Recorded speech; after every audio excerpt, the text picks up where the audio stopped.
The first real snowfall of December came early that year, a bright, shimmering blanket that turned our whole neighborhood into something out of a postcard. Sunlight blasted across the street so strongly, it bounced off every rooftop and lawn like polished glass, and breaths came out in thick white clouds that hung briefly in the air before drifting upward into the blue sky. I stepped outside wearing my black and red checkered flannel shirt, gloves tucked into my pockets, boots crunching through the snow as I admired the massive inflatable Santa lying uninflated on my lawn like a red and white hibernating bear. 20 feet tall when fully inflated, custom designed, professionally detailed, and built with reinforced joints so it could withstand winter winds. Not a typical decoration, this Santa was special. It wasn't even mine originally, it belonged to the town. Or rather, it belonged to the annual Christmas parade, the biggest event our little community had each year. My older brother, before he passed, had been in charge of maintaining the parade props and displays, and after he died, the town asked me to help out. Ever since then, storing the parade's inflatable Santa at my place during December had become a tradition, one that meant something deeper to me than most people realized. So when I dragged the rolled-up giant across my snowy lawn, attached the blower, and flipped the switch, watching Santa rise majestically into bright daylight, beard glowing white in the sun, red suit glittering with frost, it felt like honoring my brother all over again. His memory stood tall on my lawn, literally. Santa towered over the houses, waving with one mittened hand, smiling that classic jolly smile. The neighbors loved it. 3 men walking their dogs down the sidewalk stopped and cheered. "He's back." One said, another clapped. A third one said, "Jason, this thing makes the whole block look festive." I smiled, hands on my hips, proud and warmed despite the cold.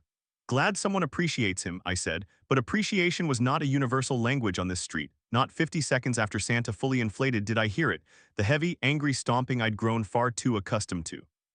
A sound like someone violently crushing snow under boots that were clearly doing more work than the man wearing them ever had. I didn't even have to turn. I knew who it was. Then his voice erupted across the frozen air. "GASO." I turned slowly, bracing myself. There he came, Carl Hemsworth, the Homeowner Association tyrant, charging across the street like an overheated pink snowplow. He was enormous, a massive, sweaty, red-faced lump of fury stuffed inside a bright pink dress shirt that was already soaked through the chest and armpits despite the freezing weather. His belly pushed outward so far the bottom of his shirt lifted when he stomped, revealing a sliver of pale skin above his black dress pants. His face glowed with rage, like someone had smeared chili oil across his cheeks, and sweat dripped down his temples in thick, shiny streaks that melted small holes in the fresh snow wherever they landed. His short graying hair stuck to his forehead, and each puff of his breath came out loud, hot, and steaming. "What?" he bellowed, voice cracking. "Is this?" I looked at him, then at the 20-foot Santa towering proudly behind me. "It's Santa, Carl. Don't get smart with me." He screamed, pointing at the inflatable with such force his whole arm shook. "What is this monstrosity doing on your lawn?" I raised an eyebrow. "Celebrating Christmas. You think this is a joke?" he hollered. This is a violation of vertical ornament height codes. I stared at him. "Vertical ornament height codes?" "Yes," he shouted, stomach bouncing as he stomped closer. "Page 8, Section 4, I crossed my arms. "Carl, there is no Section 4 on page 8. There should be." He yelled, "And I am adding it effective immediately." "You can't just invent rules on the spot," I said. "Watch me," he roared, sweat spraying as he leaned inches from my face. "This giant, this inflatable, this abomination, it's Santa," I reminded him, his voice cracked again. "This abomination is an eyesore, it disrupts visual harmony, it sets a dangerous holiday precedent." "A dangerous precedent?" I asked. "Yes," he shouted. "If we allow you to display a 20-foot Santa, next thing you know, giant reindeer, enormous snowmen, chaos." Behind him, one neighbor snorted so loudly that Carl spun around and yelled, "Quiet," before turning back to me angrier than ever. "This is not a carnival. It's Christmas," I said. "Christmas must be regulated," he howled. "Not whatever this is." He waved both hands at the inflatable, slipping slightly in the snow. Caught himself by grabbing Santa's boot, then jerked away as if touching it burned him. "This has to come down," he commanded. "Now," I shook my head. "No." His mouth dropped open, stunned that anyone dared defy him. "No, correct. You can't say no," he sputtered. "I'm the HOA president, and I'm the homeowner," I said. His voice exploded again. "I'm issuing a fine, a big one, $500 for height violation and visual disorder." "Visual disorder?" "Yes," he said proudly, "a term I just created." 2 more neighbors walked outside, watching the spectacle like it was free entertainment. Snowflakes drifted gently, landing on Carl's sweaty forehead and instantly dissolving. "Carl," I said calmly, "this Santa is allowed to be here." "BYWHO?" he demanded. "By what authority?" I took a deep breath. "By the town of Silver Ridge," he blinked. "What?" "This inflatable is part of the official Christmas parade," I said. "Stored here with permission from the parade committee, and it's sponsored by the town." Carl froze, his jaw slackened, his sweating increased. "No," he whispered. No, that's impossible, you're lying." "Not lying," I said. "It's public record. The town does not sponsor gaudiness," he screamed. "The town does not support this." He slapped Santa's boot again. The inflatable wobbled lightly in protest. This is not city property, this is illegal holiday smuggling, I blinked slowly. Carl. What, you heard me, he shouted, pointing wildly. I am reporting you for unauthorized parade storage. It's authorized, I repeated. I have never been informed of this. Because it has nothing to do with the HOA, I said. His face turned purple. Everything has to do with the HOA, he screamed. Christmas has to do with the HOA, Santa has to do with the HOA, holiday spirit has to do with the HOA. Carl, someone muttered, you need therapy. Carl ignored the comment. He jabbed a finger at me. Mark my words, this Santa will be gone, and when I'm done you'll wish you never plugged in that blower. I met his glare evenly. We'll see. He stomped away, breathing hard, slipping twice, yelling at the snow with each misstep. And as Santa towered proudly over the neighborhood in the bright winter sunlight, I knew one thing for certain: Carl wasn't just angry, he was going to war. Carl didn't wait a full hour before escalating things. By midday the sunlight had gotten even brighter, bouncing off the snow so intensely that the whole neighborhood looked like it was lit by studio lights. I was in my driveway checking extension cords and making sure Santa's blower stayed clear of snow buildup when the first sign of trouble appeared. 3 bright orange HOA urgent notice signs hammered into my yard without permission. I hadn't even heard them go in. One moment the lawn was clean, the next it looked like a construction site. I walked over and read the first one. Violation, unsanctioned mega figurine. The second one read, violation, illegal holiday height. The third, somehow worse, warning, potential parade prop smuggling. I sighed. Smuggling, really? As if on cue, I heard the now familiar heavy footsteps crunching through the snow, fast, uneven steps, the sound of someone stomping with everything he had. I turned and there came Carl again in the exact same bright pink dress shirt from earlier, but now even more sweat-soaked, clinging to him like wet wrapping paper. His face was nearly purple, breath steaming in furious jets as he marched toward me, gripping a clipboard thick enough to use as a weapon. Jason, he roared so loudly a flock of birds scattered from a nearby tree. We need to talk about your failure to comply. I raised an eyebrow. Carl, you were just here. He slammed the clipboard into his palm. And you failed to follow instructions. Your instructions were illegal. No THEY, he yelled, sweat flying off in droplets that sizzled into the snow. I updated the rules. You can't update rules without board approval, I said. Board approval is optional in holiday emergencies, I blinked. There is no such thing as a holiday emergency. There is now, he barked. He stepped closer, belly leading the way, his shirt buttons straining like they were begging for freedom. I have drafted a full holiday safety ordinance, he announced, waving the clipboard. Pages fluttered off it and scattered into the snow behind him. He didn't notice, I sighed. Carl, what's the problem now? The problem, he said, stabbing a finger at Santa towering behind me, is this illegal sky-blocking Christmas monstrosity. I looked at Santa glowing beautifully in the midday sun, casting a jolly shadow across the lawn. Carl, he's not blocking the sky, he's barely taller than your house. Exactly, Carl cried triumphantly. Too tall, too festive, too spiritually disruptive, I nearly laughed. Spiritually disruptive? Yes, he shouted. The HOA has to maintain a neutral holiday aura. There is no such rule. There is now. Behind him, 2 more male neighbors stepped outside, bundled in winter jackets, watching the scene unfold like it was the best entertainment they'd had all week. Carl saw them immediately and pointed. No witnesses, he yelled. Go back inside. They didn't move. One of them, Greg, called out. Carl, what are you doing? Enforcing the rules, Carl hollered. These rules, Greg bent down, picked up one of the papers that had blown off Carl's clipboard and read it out loud. Rule 14, no inflatable may exceed a height that intimidates passersby. Greg looked up. Carl, this is nonsense. Carl stomped his foot. It is not nonsense, it is community psychology. Community psychology, I echoed. Yes, he shouted. Santa is too big, he overwhelms the human mind. Ron laughed so hard he had to lean on his snow shovel to stay upright. Carl snapped toward him. You think this is funny? Ron shrugged. A little. Carl turned back to me, gripping his clipboard so tightly his knuckles turned white against the red of his palm. Listen to me, he growled. Either you take this parade monster down. He's not a monster, I said. HES huge, Carl shouted, and I don't like HIM smiling at me. He's Santa Claus, I said. That makes it worse, Carl bellowed. He mocks in my authority, I sighed. Carl, he's a decoration. He is a threat, Carl insisted. He makes me look small. Greg muttered. Everything makes you look small, Carl gasped as though attacked. You take that back? No, Greg said. Never. Carl's face turned so red it nearly matched Santa's suit. He stomped toward the inflatable and jabbed Santa's boot with his finger. I declare this figurine illegal. It isn't illegal, I said. It is, he yelled, jabbing harder. And I will have it removed before sunset. Good luck, I said. He's anchored 8 feet into the ground. Carl froze. What? 8 feet, I repeated. Rebar stakes, industrial grade. His face contorted into a mixture of horror and confusion. You can't do that without hoarding permits. Hoarding permits? I echoed. Yes, he cried. Permits for storing dangerously large holiday objects. Carl, I said, you're making things up faster than you can shout them. Because you keep breaking rules faster than I can write them. He took a deep breath, then pointed dramatically at me. I am calling an emergency HOA meeting tonight. You can't, Greg said flatly. You're suspended. Temporarily, Carl screeched. And this is an emergency. What's the emergency? I asked. Carl threw both arms into the air. A 20-foot symbol of rebellion on your front lawn. It's literally Santa, I said. A jolly menace, he countered. Then in typical Carl fashion, he went further than anyone expected. He pulled out his phone, dialed a number, stepped back like he was about to report a crime, and shouted into the receiver loud enough for the whole block to hear. Hello, yes, I need to report an illegal parade object. Yes, ITS big, ITS red, ITS looking at me funny. I rubbed my temples. Carl, who are you calling? The city, he yelled proudly. Greg shook his head. The city won't care. They will care when they see how tall it is, Carl screamed. They fear tall things. I blinked. The city fears tall things. Yes, he snapped. We all do. Carl ended the call dramatically, breathing hard, wiping sweat from his forehead with his sleeve. The city is sending someone, I raised an eyebrow. Are you sure? Yes, he said proudly. They want full details. What details did you give them? I asked. That you're a menace, he shouted. And that you're hoarding illegal parade materials. I laughed. Can't wait.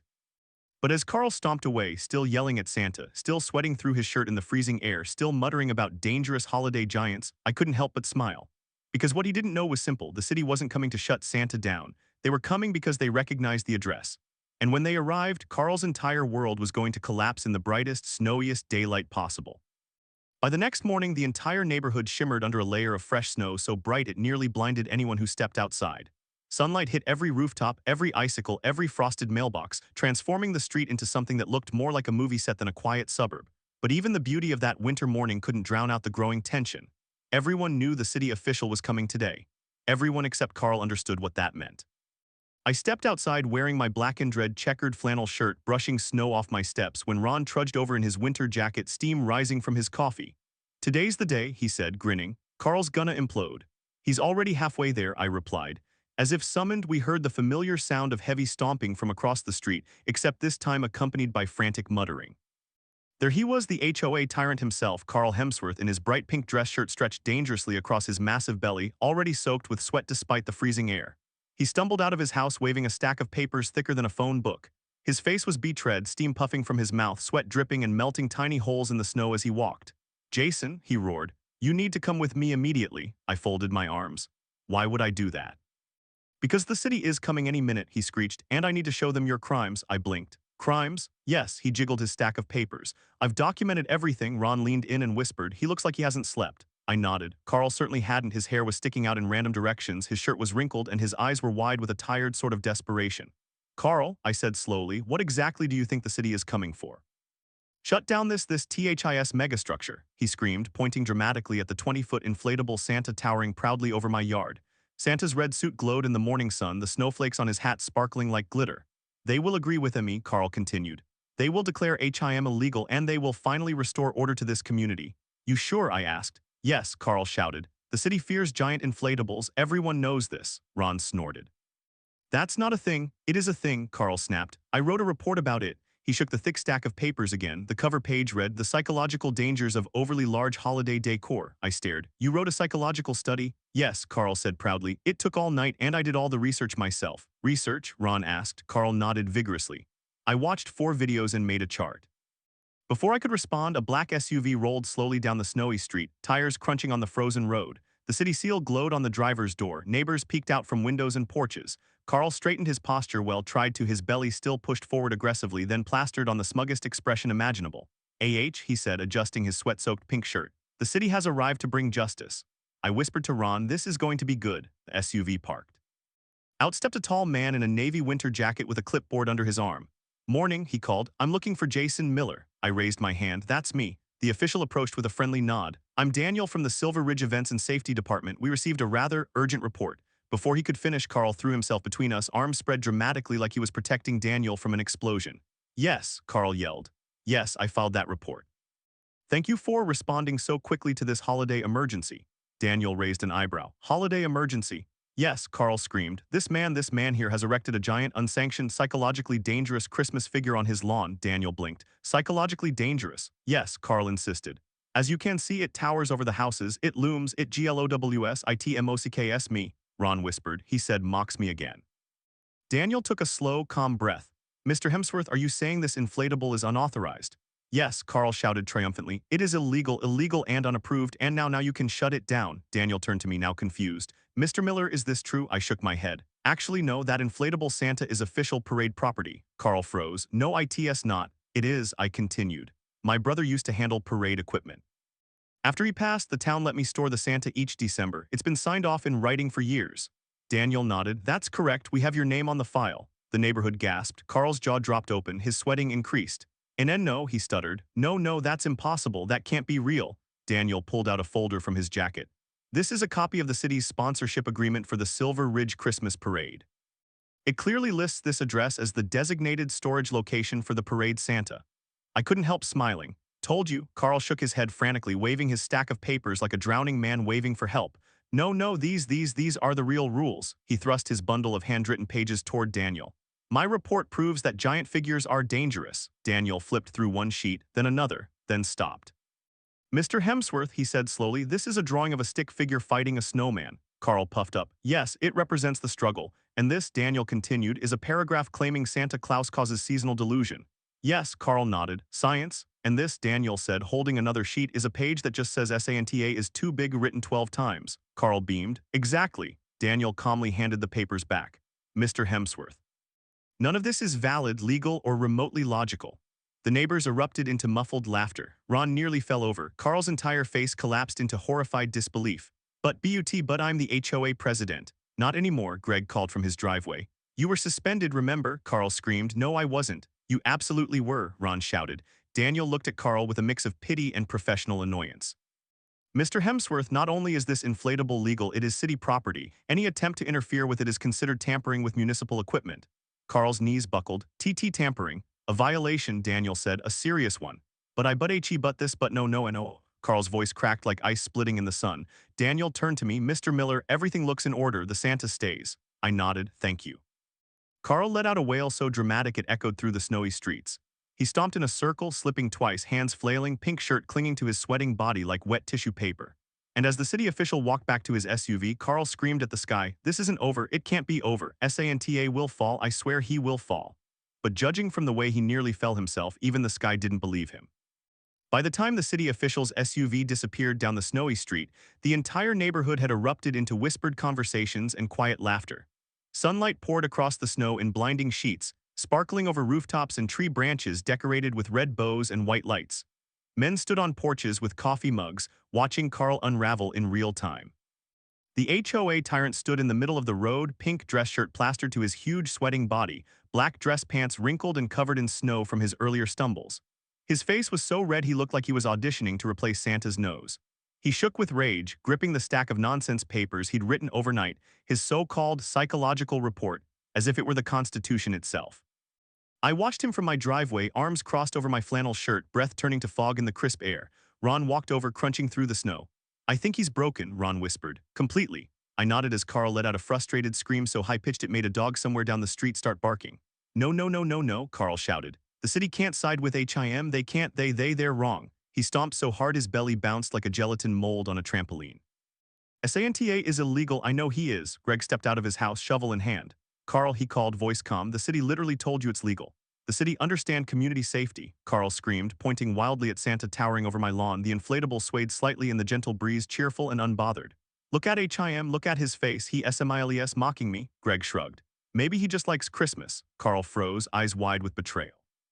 You're taking his side too, Greg blinked. Carl, he's a decoration. Carl clutched his chest dramatically. A decoration can be dangerous, Gregory. Greg shook his head. I'm going back inside. Carl whirled around, searching for anyone who might support his crumbling authority. His gaze locked onto me, his breath fogged violently in front of him. Jason, he yelled. This is all your fault. What exactly? I asked. This. He waved the stack of papers like a frantic conductor. This humiliation, this public betrayal. Carl, I said, you called the city. I did, he screamed. And they sided with you, that's illegal, Ron laughed. No, Carl, it's accurate. Carl began pacing across the snow-covered street, muttering to himself, I am the president, I make the rules, I control the holidays, I decide the height of joy. Ron whispered, he's gone. Completely, I agreed. Suddenly Carl stopped. I know what I must do, he announced, chest heaving. I will hold a meeting. I raised an eyebrow. You're still suspended. No, I'm not, he yelled. THATS fake news. The board suspended you yesterday, Ron reminded him. They didn't mean it, Carl hollered. It was symbolic. No, Ron said. It was real. Carl crossed his arms, which only pushed his belly forward even more. His shirt strained dangerously. Fine, he declared. If the board won't help me, I will hold my own meeting. Greg poked his head out of his door again. Carl, that's not how anything works. It is now, Carl screamed. HOA emergency session tonight, mandatory attendance. You can't require attendance, I said. Watch me, Carl bellowed, slipping slightly in the snow but catching himself on a mailbox. We will discuss in detail the dangers of giant Christmas figures, Ron smirked. You mean the Santa you just lost a legal battle over, Carl spun, pointing so hard his fingers shook. The city was misled. Tonight I will present MY evidence. He held up the stack of chaotic papers triumphantly. Several pages fell off and drifted gently into the snow. He didn't notice. I will prove beyond all reasonable doubt that this gigantic Yule monster is an abomination. Good luck, I said. Carl stomped home, still sweating rivers into the snow despite the freezing temperature. He slammed his front door so hard an avalanche of snow slid off his roof and buried his welcome mat. By late afternoon, the neighborhood men gathered outside the community clubhouse, even though we all agreed we weren't attending anything Carl called. The sun still sat high, blasting golden-white light across the shimmering snow.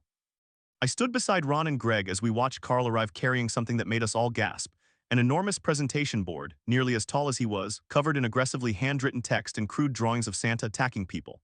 He staggered under the weight of it, sweating profusely, pink shirt clinging to him like cling wrap around a ham.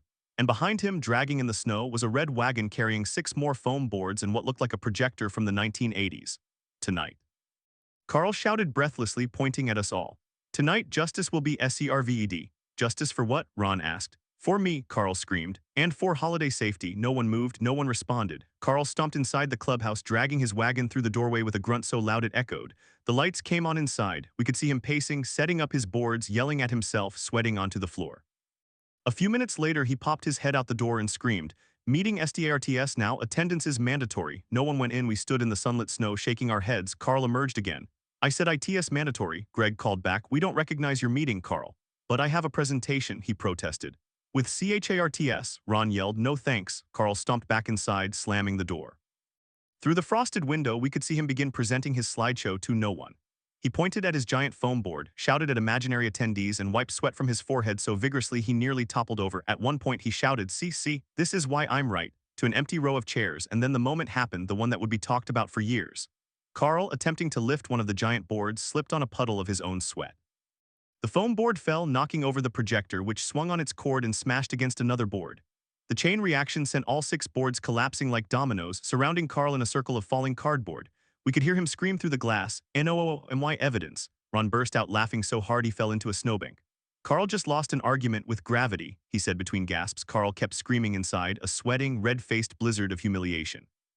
And as the sun began dipping just slightly behind the snowy rooftops, I realized something important. Tomorrow, the parade committee was coming, and when they walked into this mess, Carl's meltdown would become official history. The next morning arrived with the brightest sunlight of the entire week, pure gold spilling over the snowy rooftops, shimmering across the lawns like glitter dust thrown from the sky. The neighborhood was quiet, calm, peaceful, and then there was Carl. I spotted him through my frosted window before I even stepped outside. He was standing in his driveway wearing the same pink dress shirt as yesterday, now wrinkled beyond saving and stretched tight over his massive belly. His black dress pants were dusted in snow and salt, his hair stuck up in frantic spikes, and his face carried a mix of exhaustion, humiliation, and denial. He wasn't screaming, not yet, but the steam rising from his overheated body in the freezing air told me it was only a matter of time.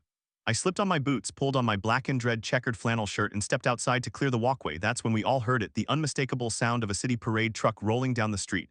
Bright red, white, and green decals. Official crest on the door, trailer full of festive equipment. The Silver Ridge Christmas Parade coordinators were here. 3 men jumped out of the truck wearing navy jackets with reflective stripes, clipboards in hand, and smiles as bright as the snow.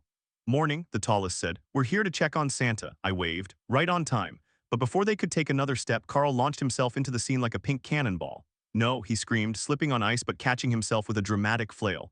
No, you can't support this. This giant holiday demon is illegal. The parade coordinators exchanged confused looks. The tall one said, Sir, that inflatable is literally ours. Carl's face twisted so hard it looked like he'd bitten into a lemon. No, it's not. It is, the man said. It's property of the Silver Ridge Parade Committee. Another coordinator flipped through his clipboard. We've used this Santa for 5 years straight. We even store him here every December. Lies, Carl screamed. Lies you fabricated to undermine MY authority. The tall coordinator raised an eyebrow. Your authority? Yes, Carl bellowed, belly bouncing, sweat spraying onto the snow. I am WAS the HOA president. Suspended HOA president, Ron called from his porch. Carl pointed at him viciously.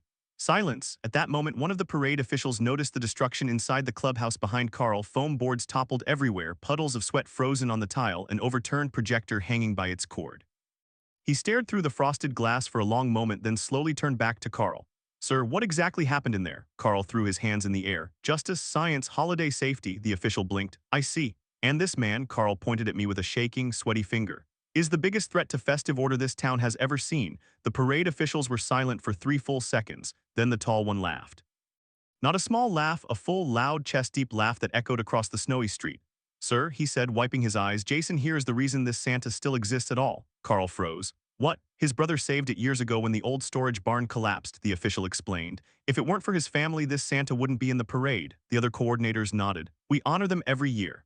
This Santa is practically a town landmark, the third man said. Carl's face lost all color, turning from red to pale pink to something that looked like raw dough. And no, he whispered. No, that can't be true, the tall official approached him calmly.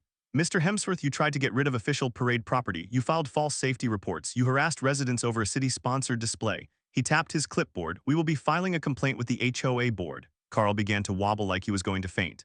AA complaint. Yes, the official said, and considering your suspension, this may remove you permanently from any HOA involvement. Carl's breathing quickened. Sweat poured down his face even faster, melting snow around his boots.